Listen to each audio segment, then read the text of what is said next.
दोस्तों, जैसा कि आप सभी को पता है, रिसेंटली यूक्रेन ने रशिया के ऊपर अटैक किया है और अब तक का 3 साल में ये सबसे बड़ा अटैक है जो कि यूक्रेन के द्वारा रशिया के ऊपर किया गया है।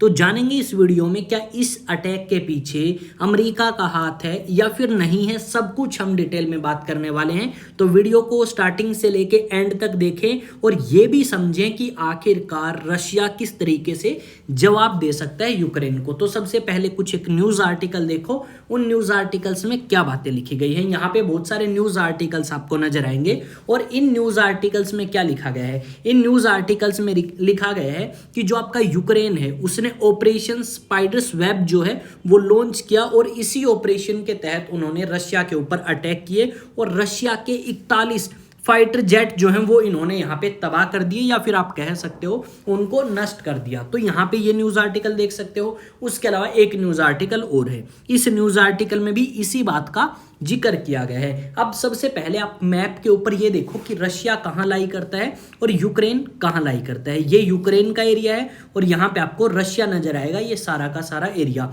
और ये जो एरिया है ये भी रशिया के कब्जे में है, जो कि 2014 में रशिया ने कब्जा लिया था। जबकि ये एरिया है तो यूक्रेन का, पर रशिया ने कब्जा लिया था। अब थोड़ा सा समझते हैं। जैसा कि आप सभी को पता है 2022 के अंदर रशिया और यूक्रेन के बीच में एक जंग स्टार्ट होती है। जंग क्यों स्टार्ट होती है? क्योंकि जो यूक्रेन है वो बोलता है कि हम नॉर्थ अटलांटिक ट्रीटी ऑर्गेनाइजेशन को ज्वाइन करेंगे।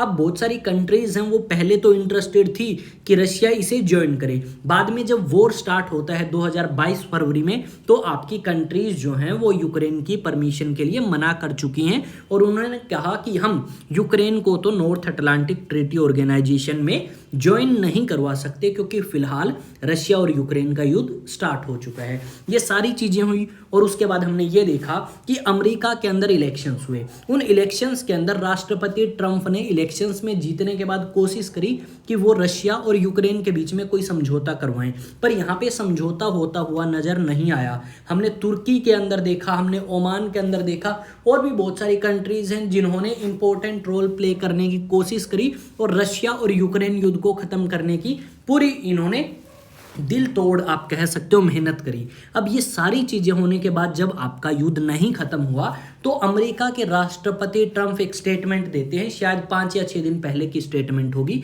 कि अमेरिका जो है वो साफ शब्दों में रशिया को बताना चाहता है, रशिया के राष्ट्रपति को बताना चाहता है कि पुतिन जो कि रशिया के राष्ट्रपति हैं वो आग से खेल रहे हैं। ये बात आपके राष्ट्रपति ट्रंप ने अपने सोशल मीडिया प्लेटफॉर्म ट्रूथ के ऊपर कही थी। जैसे आपका इंस्टाग्राम है, फेसबुक है, ऐसे ही एक सोशल मीडिया प्लेटफॉर्म है ट्रूथ जो कि ट्रंप का खुद का है, उसके ऊपर उन्होंने ये बात लिखी। जब ये बात राष्ट्रपति ट्रंप ने कही तो रशिया के पूर्व राष्ट्रपति जो है वो कहते हैं कि हम राष्ट्रपति ट्रंप की धमकियों से नहीं डरने वाले और अगर राष्ट्रपति ट्रंप इसी तरीके से बकवासबाजी करते रहे तो वो तीसरे विश्व युद्ध से भी नहीं डरेंगे और तीसरे विश्व युद्ध के लिए अमेरिका को तैयार रहना चाहिए। इस तरीके की बातें जो है वो आपकी कही गई रशिया के पूर्व राष्ट्रपति के द्वारा। अब यहाँ पे देखो, अमेरिका ने कहा ये सब कि भाई तुम आग के साथ खेल रहे हो, मान जाओ, शांति समझौता करो, पर ऐसी चीज़ हो नहीं पाई। अब यहाँ पे अगर आप बात करें तो यहाँ पे यूक्रेन के राष्ट्रपति ने कहा है कि जो ऑपरेशन आपका अभी लॉन्च किया है उन्होंने कहाँ पे, रशिया के ऊपर, और जिसके तहत बहुत भारी नुकसान उन्होंने रशिया को पहुँचाया है, इस ऑपरेशन की वो पिछले 1 साल 6 महीने 9 दिन से तैयारी कर रहे थे। अब शायद ऐसा हो सकता है कि राष्ट्रपति ट्रंप को ये बात पता हो, राष्ट्रपति ट्रंप का कोई हाथ हो, क्योंकि राष्ट्रपति ट्रंप ने ये बात कही थी कि उन्होंने यूक्रेन को रोक के रखा है। वो चाहते हैं कि रशिया और यूक्रेन के बीच में युद्ध खत्म हो और उसमें इंपॉर्टेंट रोल प्ले करे अमेरिका। अब यहाँ पे ये जो बात आपकी राष्ट्रपति ट्रंप के द्वारा कही गई थी कि भाई आपका रशिया आग के साथ खेल रहा है, तो हम ये मान सकते हैं कि राष्ट्रपति ट्रंप ने परमिशन दी होगी और कहा होगा कि भाई देखो, रशिया के राष्ट्रपति ना तो फिलहाल वाले और ना पहले वाले मेरी बात सुनने के लिए तैयार हैं, तो डेफिनेटली तुम उसके ऊपर अटैक करो। अब बात आती है कि अटैक कैसे हुआ। देखो, ऐसा बताया गया है कि इस अटैक को प्लान करने में 1.5 साल से ज़्यादा का समय लगा। इसमें हुआ क्या, जो आपके ड्रोन्स थे जिनसे अटैक किया गया है यूक्रेन के द्वारा, कहाँ पे, रशिया के अंदर, वो काफ़ी अंदर तक किया गया है। लगभग आपका 4000 किलोमीटर अंदर तक आपका यूक्रेन ने अटैक किया है। अब इस अटैक की बात करें तो इसकी तैयारी कैसे करी गई, ये जो ड्रोन्स हैं ये पहले तो इलीगल तरीके से रशिया में पहुंचाए गए, फिर रशिया में पहुंचाने के बाद क्या किया गया, इन्हें ट्रक्स के अंदर लोड किया गया, और लोड करने के बाद जो एयर बेसिस हैं रशिया के अंदर, उन एयर बेसिस के पास में ये ट्रक ले जाके खड़े कर दिए। वहाँ से फिर ये ड्रोन निकलना स्टार्ट होते हैं और अलग अलग एयर बेसिस के ऊपर अटैक करना स्टार्ट करते हैं, और यहाँ पे काफ़ी ज़्यादा भारी नुकसान रशिया को पहुंचाया है यूक्रेन ने, इतनी शायद हम उम्मीद भी नहीं कर सकते। अब राष्ट्रपति पुतिन जो हैं डेफिनेटली वो बहुत ज़्यादा गुस्से में होंगे, जैसा कि आप तस्वीर में देख पा रहे हैं इसी तरीके से गुस्से में होंगे, और ये चाहते हैं कि किसी ना किसी तरीके से ये यूक्रेन से बदला लें, और डेफिनेटली यूक्रेन के ऊपर कुछ बड़ा करने वाले हैं कौन, रशिया के राष्ट्रपति पुतिन। और यहाँ पे काफ़ी ज़्यादा नुकसान हो सकता है, या तो देखो शांति समझौता होगा, या फिर बहुत ज़्यादा नुकसान जो है यहाँ पे हो सकता है, या युद्ध जो है वो काफ़ी ज़्यादा बढ़ सकता है। क्योंकि देखो रशिया को 1 या 2-5 रुपए का नुकसान नहीं हुआ,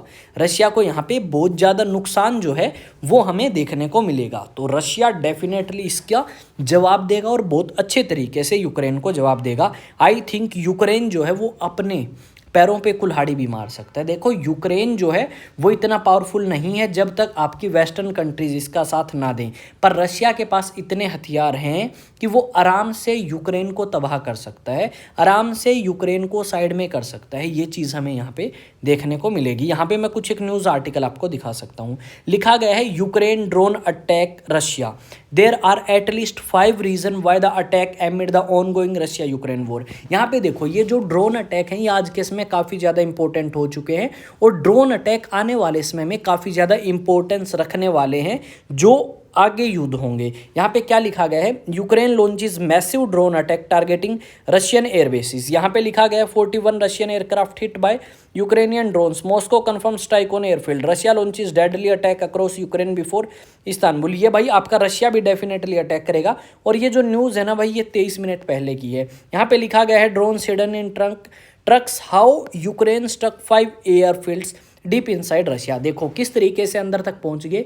तो कुछ लोग गद्दार हैं, जैसे हमने यहाँ पे सुना था ज्योति मल्होत्रा का नाम, जो कि एक यूट्यूबर और इन्फ्लुएंसर है, वो आपकी पाकिस्तान को खुफिया जानकारी प्रोवाइड कर रही थी। इस तरीके के आरोप उसके ऊपर लगे हैं, और ऐसे ही आरोप आपके बहुत सारे लोगों के ऊपर लगे हैं, पंजाब से, हरियाणा से, दिल्ली से, राजस्थान से, गुजरात से। बहुत सारी जगहें ऐसी हैं जहां से क्या किया गया भाई, लोगों ने अपनी इंफॉर्मेशन इकट्ठी करी, सेना की, और पाकिस्तान पहुंचाई। पैसों के बदले उनके ऊपर इन्वेस्टिगेशन बैठा दी गई है। साथ में अगर हम बात करें तो रिसेंटली हमने ये भी देखने को मिलेगा कि भाई एक बंदा जो कि इंडियन नेवी की जानकारी शेयर कर रहा था पाकिस्तान के साथ। तो इस तरीके के युद्ध या इस तरीके के गद्दार हर एक कंट्री में मिलेंगे। ऐसे ही रशिया में थे, और उन्हीं गद्दारों ने ये सारा काम किया, और आपका जो ड्रोन्स हैं वो पहुंचाए रशिया के अंदर तक, और काफ़ी ज़्यादा नुकसान अपनी कंट्री का करवा दिया। आई थिंक चीज़ें आपको समझ आई होंगी। अब बात करते हैं थोड़ी सी और जो आपके लिए काम की हैं। देखो अगर आप में से कुछ स्टूडेंट नेशनल डिफेंस एकेडमी की तैयारी करना चाहते हैं तो आप हमारे साथ एनडीए की तैयारी कर सकते हैं, हाँसी ब्रांच के अंदर भी और आपका चंडीगढ़ ब्रांच के अंदर भी। यहाँ पे आपका स्कूलिंग के साथ कंपटीशन की भी तैयारी कराई जाएगी, यानी नेशनल डिफेंस एकेडमी या बाकी एग्जाम्स की भी प्रिपरेशन कर सकते हो। क्लासेस ऑनलाइन मोड में भी रहेंगी भाई, ऑफलाइन में भी। मान लो किसी दिन आप नहीं आते हो तो आपकी क्लासेस ऑनलाइन मिल जाएंगी आपको घर पे, और आते हो तो आपकी क्लासेस ऑफलाइन रहेंगी। अदरवाइज सेपरेट बैचेस भी हैं, ऑफलाइन एंड ऑनलाइन। नंबर ये है, इस नंबर पे आप क्या कर सकते हैं, अपनी जानकारी लेने के लिए कॉल या व्हाट्सएप मैसेज कर सकते हैं। मिलेंगे एक नए सेशन, नई न्यूज़, नई अपडेट के साथ। जय हिंद, जय भारत।